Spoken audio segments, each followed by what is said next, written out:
नमस्कार दोस्तों, आज सेंसेक्स के अंदर में 0.53% की गिरावट देखने को मिली और निफ्टी के अंदर 0.35% की गिरावट देखने को मिली। आज के मार्केट एनालिसिस के अंदर आज हम जानेंगे कि ये गिरावट क्यों आई है, इसके पीछे क्या वजह है, म्यूचुअल फंड के अंदर क्या न्यूज रहने वाली है और म्यूचुअल फंड पोर्टफोलियो के अंदर में आपको प्रॉफिट देखने को मिलेगा या लॉस देखने को मिलेगा। इसके साथ में क्या यहाँ पे एफआईआई की जो फॉरेन इन्वेस्टर है उसका इंटरेस्ट कम होता जा रहा है, डोमेस्टिक इन्वेस्टर्स का इंटरेस्ट कम होता जा रहा है। आपको आज के दिन में क्या करना है, यहाँ पे प्रॉफिट बुकिंग का टाइम आ गया है कि नहीं आ गया, सारी चीज आज इस वीडियो के अंदर डिस्कस करेंगे। चलिए फटाफट से देख लेते हैं आज की न्यूज। तो आज यहाँ पे सेंसेक्स को अगर आप देखेंगे, लास्ट कल बंद हुआ था 72,271 पे, लेकिन आज पहले से ही मार्केट डाउनफॉल में था और डाउन रहते हुए यहाँ पे 0.5% का लॉस बुक किया। सेंसेक्स ने 379 पे क्लोज हुआ है। अगर निफ्टी की बात करेंगे तो 0.35% पे यहाँ पे क्लोज हुआ है। अगर यहाँ पे मेन रीजन की अगर हम बात करें कि मार्केट क्यों डाउन रहा है आज के दिन में, तो यहाँ पे मेन रीजन में आता है सबसे पहला कि निफ्टी जो है वो लगातार, यानी कि सेंसेक्स या मार्केट जो भी बोले, मार्केट लगातार अप जा रहा था। दिसंबर के अंदर में काफी अप जा चुका था और एक पीक लेवल पे आ गया था, यानी कि बोल सकते ओवर वैल्यूड हो गया था मार्केट। और ओवर वैल्यूड के बाद में कुछ प्रॉफिट बुकिंग तो बनती है, तो बहुत सारे जो डोमेस्टिक इन्वेस्टर्स है उसने यहाँ पे प्रॉफिट बुकिंग की है। कितनी प्रॉफिट बुकिंग की है? 1953 करोड़ की प्रॉफिट बुकिंग की है, यानी कि 1953 करोड़ जो टोटल है वो मार्केट से आज निकाले गए हैं, प्रॉफिट बुकिंग हुई है। इसके चलते ही मार्केट यहाँ पे डाउन है। और यहाँ पे सबसे ज्यादा जो स्टॉक हिट हुए हैं वो हुए हैं auto sector, IT sector and bank sector, जिसके अंदर में काफी गिरावट देखने को मिली आज के दिन में। तो आप अगर सेक्टोरियल फंड्स के अंदर है, ऑटो सेक्टर, आईटी सेक्टर या बैंक सेक्टर में, तो आपको आज बड़ा नुकसान देखने को मिलेगा। इसीलिए हम बात करते हैं कि सेक्टोरियल फंड में बहुत ज्यादा रिस्क होता है, इसके लिए ऐसे फंड से दूर रहना चाहिए। दूसरा जो यहां पे है फार्मा ने आज बहुत ही अच्छा परफॉर्म किया है। फार्मा सेक्टर एक ऐसा सेक्टर है जिसने आज 2% से ज्यादा प्रॉफिट बुकिंग किया, यानी कि ओवरऑल इंडेक्स के अंदर 2% से ज्यादा, यहाँ पे 2% से ज्यादा प्रॉफिट के साथ बुक हुआ है। इसके अंदर जो 10 स्टॉक है, 10 स्टॉक अपने एक साल के पीक पे पहुंच चुके हैं। ऐसे बहुत सारे स्टॉक है, आप जाके देख सकते हैं। यहां पे और एक रीजन क्या है कि मार्केट का हायर वैल्यूएशन, तो प्रॉफिट बुकिंग तो बनती है। एफआईआई ने प्रॉफिट बुकिंग काफी अच्छी की है और उसके अंदर मेनली जो डोमेस्टिक इन्वेस्टर्स है, डोमेस्टिक इन्वेस्टर्स ने यहाँ पे काफी अच्छी प्रॉफिट बुकिंग की है, यानी कि सेल किया है। इसके चलते मार्केट डाउन हुआ है। सबसे बड़ा रीजन जो यहाँ पे ये है कि मार्केट जो डाउन हुआ है उसका सबसे बड़ा रीजन एक यहाँ पे बोला जा रहा है कि क्रूड ऑयल जो है उसकी प्राइस 2.5% से ज्यादा बढ़ चुकी है। उसका रीजन कहीं ना कहीं जो सुएज कैनल है, सुएज कैनल रेड सी के अंदर उसका कॉन्फ्लिक्ट है। वहां पे एक शिप है, जो शिप के ऊपर में आपको थोड़ा डिटेल में बताता हूं। अगर यहां पे हम लोग चलेंगे तो आपको मैंने यहां पे एक कैनल दिखाई, ये कैनल जो है ये सुएज कैनल है, ठीक है। यहां पे जनरली जो ऑयल्स वगैरह आते हैं लंदन से या कहीं से भी, वो ऑयल वगैरह इसी रूट से इंडिया तरफ आते हैं, यानी एशिया पे आने के लिए यही मार्ग है। अगर ये मार्ग में कहीं पर भी प्रॉब्लम आया तो उसको शिप को ऐसा घुमा के ऐसा आना पड़ेगा। तो अगर आप देखेंगे कि अगर ये रूट से आते हैं तो 11,600 किलोमीटर होता है, ये रूट से आएंगे तो 19,800 किलोमीटर होगा। तो यहाँ पे अगर ये रूट पे कुछ भी प्रॉब्लम हुआ तो आप समझ सकते हैं कि पूरा जो बिजनेस है वो ठप हो जाएगा। तो यही हुआ। अब यहाँ पे क्या हुआ, इसको मैं थोड़ा जूम करके दिखा रहा हूं। ये वाला एरिया जो है, ये वाला जो एरिया है वो लगता है इजराइल इजिप्ट की बॉर्डर के पास में, ये वाला जो रूट है, ठीक है। यहां से सारी शीप आती है। अब यहां पे हुआ क्या, इजराइल का आपको पता है हमास के साथ में युद्ध चल रहा है, टक्कर चल रही है, और ये सारा जो एरिया है यहाँ पे सैनिक घूमते रहते हैं इजराइल के। तो यहाँ पे हुआ क्या कि यहाँ पे एक शिप जा रही थी और शिप के ऊपर में अटैक हुआ। उसके चलते क्या हुआ कि यहाँ पे बहुत प्रेशर बन गया, और आपको पता है कि अगर ट्रैफिक जाम होता है तो पूरी जो इकोनॉमी वो ठप हो जाती है, जो मूवमेंट है वो पूरा ट्रांसपोर्टेशन बंद हो जाता है। उसके चलते क्या होता है कि जो ऑयल है यहां से मेजरली ऑयल ट्रांसपोर्ट होता है, और ये रूट से 12% इकोनॉमी के, अगर आप ग्लोबल ट्रांजैक्शन समझेंगे तो 12% ग्लोबल ट्रांजैक्शन इसी रूट से होते हैं। इसके चलते यहां पे जो प्रेशर बना, इसके चलते ऑयल का जो प्राइस है उसके अंदर में आप देखेंगे 2.5% अप हुआ। ये ऑयल का इंडेक्स है, बैंड इंडेक्स, इसके अंदर 2.5% का प्रॉफिट यानी कि अप हुआ, प्राइस बढ़ गई। ये जो प्राइस बढ़ी इसके चलते इसकी जो वर्स्ट इफेक्ट है वो इंडियन इकोनॉमी पे देखने को मिली, क्योंकि इंडियन सबसे बड़ा इंपोर्टर है ऑयल का। इसके चलते यहाँ पे जो ऑयल, अगर आप देखेंगे मार्केट के अंदर इसका जो डाउनफॉल है वो यहाँ पे देखने को मिला। यहाँ पे भी आप देखेंगे ये डायरेक्टली क्रूड ऑयल का प्राइस है, तो यहाँ पे भी 103 रुपए आज बढ़ता हुआ नजर आया। क्रूड ऑयल के लिए इंडिया सबसे ज्यादा बड़ा एक्सपोर्टर है, तो ये रेड सी का जो प्रॉब्लम है वो चल रहा है। इसका और एक रीजन यहाँ पे है कि जो रुपी का प्राइस है वो 11 पैसा कम हुआ, यानी कि रुपी जो है वो बढ़ गया डॉलर के मुकाबले, वो भी एक रीजन है। तो ये खास करके आज के कुछ रीजन है जिसके चलते मार्केट जो है वो डाउन दिखता हुआ नजर आया। अब इसका इंपैक्ट क्या आएगा वो देखने से पहले हम देख लेते हैं कमोडिटी के अंदर क्या चल रहा है। एल्यूमिनियम, गोल्ड की बात करते हैं। गोल्ड आज 274 रुपए बढ़ गया, अभी की जो प्राइस चल रही है 63,594 रुपए। सिल्वर के अंदर भी यहाँ पे बढ़ोतरी देखने को मिली, 519 रुपए के साथ में 0.7% बढ़ा है सिल्वर का प्राइस भी। बाकी कॉपर है, नेचुरल गैस है, एल्यूमिनियम है, सब में आज बढ़ोतरी देखने को मिली। चलिए अब नेक्स्ट चलते हैं और नेक्स्ट हम लोग देखते हैं कि आज मार्केट के अंदर डोमेस्टिक और फॉरेन इन्वेस्टर का क्या हाल चल रहा। तो यहां पे अगर आप देखेंगे 2 तारीख का डेटा, तो 2 तारीख में एफआईआई जो है फॉरेन इंस्टीट्यूशनल इन्वेस्टर्स, इसने ओवरऑल 1600 करोड़ रुपए डाले हैं मार्केट के अंदर। कुछ चीज बेची भी है, कुछ चीज खरीदी भी है, बट ओवरऑल 1600 करोड़ रुपए एडिशनल डाले हैं। लेकिन उसी केस में अगर आप देखेंगे जो डोमेस्टिक इंस्टीट्यूशनल इन्वेस्टर है उसने क्या किया है, ऑलमोस्ट 2000 करोड़ रुपए मार्केट से निकाले हैं। तो यहां पे आज का जो मार्केट गिरा है वो डोमेस्टिक लोगों के कारण गिरा है, फॉरेन वाले के कारण नहीं गिरा है। ठीक है, डोमेस्टिक में जो इंस्टीट्यूशनल इन्वेस्टर है वो जब पैसा निकालना चालू करते हैं तो उसका सबसे बड़ा रीजन होता है जो सेंटीमेंट। और सेंटीमेंट कैसे बनते हैं? सेंटीमेंट बनते हैं जो ग्लोबल सिचुएशंस बनती है। जैसे मैंने आपको बताया ग्लोबल सिचुएशन में क्रूड ऑयल का जो मेजर रोल है वो एक है। दूसरा है कि प्राइस जो है अभी मार्केट में ओवरवैल्यूड हो चुकी है, और ओवरवैल्यूड जब होती है, ज्यादा प्राइस हो जाती है सभी स्टॉक्स की, तो वो अपने आप को करेक्ट करती है, यानी कि प्रॉफिट बुकिंग होता है तो वहां पे मार्केट थोड़ा सा करेक्शन लेता ही लेता है। इसके चलते ही मार्केट आज गिरा है। अब आगे देखते हैं, स्टॉक्स के बारे में भी बता देता हूं।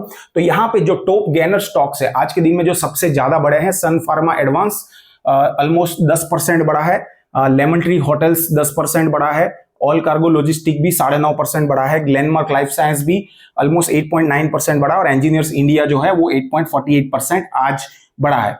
इसके साथ टॉप लूजर स्टॉक्स की बात करते हैं, वोडाफोन आइडिया के अंदर 5.65% की गिरावट देखने को मिली, एनएलसी इंडिया के अंदर 4.27, 361 के अंदर में 3.99, टीम लीज सर्विस के अंदर में 3.62 एंड आइशर मोटर के अंदर 3.54% की गिरावट देखने को मिली।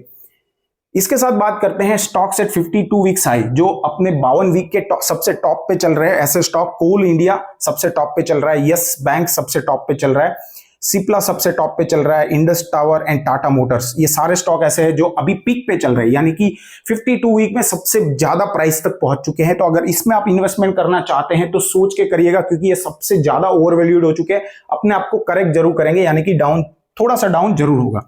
मोस्ट एक्टिव स्टॉक्स आज के दिन में एफएनओ के अंदर में सबसे ज्यादा उतार चढ़ाव या वॉल्यूम अगर देखेंगे तो सबसे ज्यादा वॉल्यूम किस में चेंज हुआ, टाटा स्टील के अंदर, एचडीएफसी बैंक के अंदर, state bank of India, Wipro and ICICI bank के अंदर में सबसे ज्यादा ट्रेडिंग हुआ, ऐसा बोल सकते हैं। चलिए आगे बढ़ते हैं, और अब यहां पे हम बात करेंगे म्यूचुअल फंड में क्या हो रहा है। सबसे पहले बात करते हैं पीपी फास्ट जो म्यूचुअल फंड है, उसने यहां पे इंस्टेंट एक्सेस फैसिलिटी लॉन्च की है दोस्तों लिक्विड फंड के अंदर में, यानी कि अगर लिक्विड फंड के अंदर आप पैसा निकालना चाहते हैं तो 50,000 तक, 50,000 या 90% आपका जो टोटल पैसा है वो इमीडिएटली आप निकाल सकते हैं। ये अभी अभी नई सर्विस चालू हुई है। इसके साथ मोतीलाल ओसवाल ने 2 नए म्यूचुअल फंड का ड्राफ्ट डॉक्यूमेंट सबमिट किया है सेबी को, जिसके अंदर मेनली दोनों ईटीएफ फंड्स है। फर्स्ट ईटीएफ फंड्स है आईटी ईटीएफ एंड दूसरा है निफ्टी बैंक ईटीएफ। ये दोनों फंड अभी आपको दिखते हुए नजर आएंगे, बट अभी तो ड्राफ्ट डॉक्यूमेंट्स है तो काफी टाइम लग सकता है इसमें। कैनेरा रोबेको म्यूचुअल फंड्स ने मिनिमम एसआईपी का टॉपअप कट किया। पहले एसआईपी का जो टॉपअप था, यानी कि टॉपअप एसआईपी जब आप करते थे तो उसमें मिनिमम टॉपअप वैल्यू थी 500, अभी वो वैल्यू कम करके इसने कर दी 100 रुपए। तो अभी आप अगर टॉपअप करते हैं और उसमें मान लीजिए कि 120 रुपए या 150 रुपए या 80 रुपए का टॉपअप आ रहा है, तो वो मिनिमम हो जाएगा 100 रुपए। पहले वो हो जाता था 500 रुपए, तो आपको मिनिमम 500 रुपए का टॉपअप करना पड़ता था। अभी 100 रुपए यहाँ पे चेंज कर दिया है कैनेरा रोबेको ने। अब सेबी की बात करें तो आपको पता होगा कि आपको जो नॉमिनीज जो है म्यूचुअल फंड के अंदर में वो कंपलसरी हो गया, अभी आपको डालने ही डालने आपके nominees, it is a legal requirement. तो उसकी जो डेट थी वो 31 दिसंबर थी लास्ट डेट, बट वो सेबी ने अभी बढ़ा के कर दी है जून 2024। तो जून 2024 तक अब आप नॉमिनी जो है वो फिर से डाल सकते हैं। अगर आपने नॉमिनी अभी भी डाला नहीं है म्यूचुअल फंड के अंदर में या डीमैट अकाउंट के अंदर में, तो फटाफट से डाल दीजिए। इसके बाद बात करते हैं आदित्य बिरला सन लाइफ म्यूचुअल फंड्स ने फिर एक ड्राफ्ट डॉक्यूमेंट सबमिट किया है एक नया फंड का, और वो फंड है क्वांट फंड। अब क्वांट के बारे में कौन लोग नहीं जानते हैं, तो क्वांट एक क्वांटिटेटिव फंड है जिसके अंदर में जो एनालिटिक्स है उसके बेसिस पे स्टॉक्स सिलेक्ट किए जाते हैं और उसके अंदर इन्वेस्ट किया जाता है। तो यहाँ पे जो मेन फंड मैनेजर है ना, उसका रोल बहुत ही कम हो जाता है। यहाँ पे जो डेटा है वो डेटा के बेस पे एनालिसिस होता है और उसके बेस पे कोई भी फंड सिलेक्ट होता है, स्टॉक सिलेक्ट होता है, उसके अंदर इन्वेस्ट होता है। तो क्वांट फंड उसको बोला जाता है। तो ऐसी नई एक quant scheme Aditya Birla launch कर रहा है। इंडिया का जो म्यूचुअल फंड का इंडस्ट्रीज है वो 19% से ग्लोबल ग्रोथ अगर देखेंगे ना तो 19% से ज्यादा मार्जिन से ग्रो हो रहा है। ये काफी एक अच्छी न्यूज है। और एक चीज है सेबी अब यहाँ पे 250 रुपए की एसआईपी पे वर्क कर रहा है। अभी तक आपको पता था जो मिनिमम एसआईपी वैल्यू थी वो 100 रुपए थी, ठीक है, 100 के बाद सीधी 500 रुपए थी। लेकिन अभी सेबी यहाँ पे वर्किंग कर रहा है कि 250 रुपए की भी एसआईपी लाई जाए। 250 रुपए की भी एसआईपी आप कर सकते हैं। जल्दी आपको ये न्यूज मिलने वाली है। तो आज के दिन में म्यूचुअल फंड के अंदर में ये सारी न्यूज थी। अब आपको यहां पे दिखाता हूं कि ओवरऑल इंडिसेस कैसे परफॉर्म कर रहे हैं और इसके साथ आपको म्यूचुअल फंड के अंदर आपका पोर्टफोलियो में कितना प्रॉफिट लॉस देखना पड़ेगा। तो यहां पे आपको जैसे पता है निफ्टी 50, यहां पे 50 स्टॉक रहते हैं और ये सारी लार्ज कैप कंपनीज है। यहां पे 0.35% का माइनस यानी कि लॉस बुक होता हुआ नजर आ रहा है। सेंसेक्स जिसके अंदर 30 कंपनीज होती है, लार्ज कैप कंपनीज, इसके अंदर 0.53% का लॉस है, माइनस में है। तो आप समझ सकते हैं कि जो लार्ज कैप कंपनीज है उसके अंदर में आपको लॉस दिखता हुआ नजर आएगा। अगर आपके पोर्टफोलियो में ज्यादातर लार्ज कैप कंपनीज है तो आपको यहां पे लॉस दिखता हुआ नजर आएगा। अब बात करते हैं मिड कैप कंपनीज और स्मॉल कैप कंपनीज। तो मिड कैप कंपनीज के अंदर में 0.15% का लॉस है और स्मॉल कैप कंपनीज में सबसे कम है 0.04। तो ओवरऑल अगर बात करें तो हमारे पोर्टफोलियो में ज्यादातर स्मॉल एंड मिड कैप्स ज्यादा रहते हैं, 60-70%। तो उस हिसाब से मैं अगर बताऊं तो आपको कल के दिन में लॉस ही दिखता हुआ नजर आएगा, बट वो लॉस होगा 0.1% से लेके 0.3% तक। तो अगर मान लीजिए आपका 1 लाख रुपए है, 1 लाख रुपए है तो आपको 100 रुपए से लेके 300 रुपए तक का लॉस दिखता हुआ नजर आ सकता है। बट कुछ केस में आपको प्रॉफिट भी दिखता हुआ नजर आ सकता है, क्योंकि यहाँ पे जो स्मॉल कैप है ये काफी अच्छा परफॉर्म किया है। मतलब ज्यादा लॉस में तो है ही नहीं, बट मीडियम लेवल पे है। तो ये सिलेक्ट होता है कि अगर आपके स्मॉल कैप के अंदर अच्छे म्यूचुअल फंड रहे जो आज पॉजिटिव में रहे तो आपका पोर्टफोलियो यहाँ पे प्लस भी हो सकता है, 0.1 % तक प्लस भी देखने को मिल सकता है। चलिए अब बात करते हैं कि आपको क्या करना चाहिए। आज मार्केट गिरा है तो मार्केट में ऐसा ही डाउनफॉल कंटिन्यू रहने वाला है क्या? तो मैंने जैसे आपको बताया था कि मार्केट अभी पीक पे है, ठीक है। यहां पे थोड़ा सा करेक्शन तो बनता है, थोड़ा सा करेक्शन मार्केट में आएगा, उससे डरने का जरूरत नहीं है। तो जो एसआईपी वाले हैं उसके लिए तो सिंपल थंब रूल है, कंटिन्यू करते जाओ। कभी भी प्रॉफिट बुकिंग का मत सोचो, क्योंकि मार्केट आपको वो मौका देता ही नहीं है कि टॉप पे मैं रहूंगा तो वहां पे मैं इक्विटी से डेप्थ के अंदर चला जाऊंगा या पूरा पैसा विड्रॉ कर लूंगा। वो टाइम आपको कभी देगा ही नहीं, मौका देगा ही नहीं। मार्केट फटाफट से ऊपर चला जाएगा, या जब ऊपर पे होगा आप इक्विटी में ट्रांसफर करोगे फटाफट नीचे आ जाएगा। तो एसआईपी में हो, कंटिन्यू बने रहो। आपको सिर्फ ढूंढनी है लमसम की अपॉर्चुनिटी, और लमसम की अपॉर्चुनिटी मैं आपको बताता हूं। अभी मार्केट जो है वो 21,500 या 700 समथिंग है, ठीक है। मार्केट का जो रेजिस्टेंस या सॉरी सपोर्ट जो बन रहा है, सपोर्ट बन रहा है 21,200 के आसपास। तो अगर मार्केट या सेंसेक्स बोल सकते हैं, सेंसेक्स 21,200 तक आता है, यहां पे आप एक पार्ट आपका लमसम कर सकते हैं।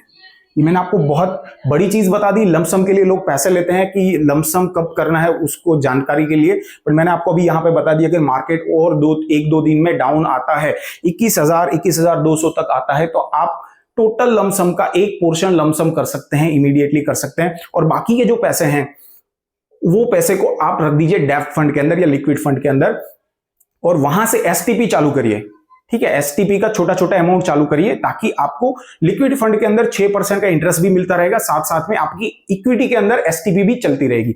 अगर उसके लिए आपको कुछ जानकारी चाहिए तो नीचे लिंक आपको मिल जाएगी, वहां पे आप हमसे डायरेक्टली पूछ सकते हैं। इस वीडियो के अंदर इतना ही। आशा करता हूं कि आपको यहां पे काफी इंफॉर्मेटिव चीजें मिली, जानकारी मिली, मार्केट के बारे में स्टडी किया तो ये सारी चीज अभी आपको एवरीडे ये ऐसा वीडियो मिलता रहेगा 9 बजे के आजू बाजू। तो अगर आप ऐसे वीडियोस चाहते हैं, मार्केट के बारे में अपडेट लेना चाहते हैं, चैनल को जल्दी से सब्सक्राइब कर दीजिए, दोस्तों के साथ जल्दी से शेयर कर दीजिए, साथ में लाइक जरूर कर दीजिए अगर चैनल पसंद आई हो, वीडियो पसंद आया हो तो। मिलते हैं और कई नई वीडियो में, तब तक stay invested, goodbye and Jai Hind.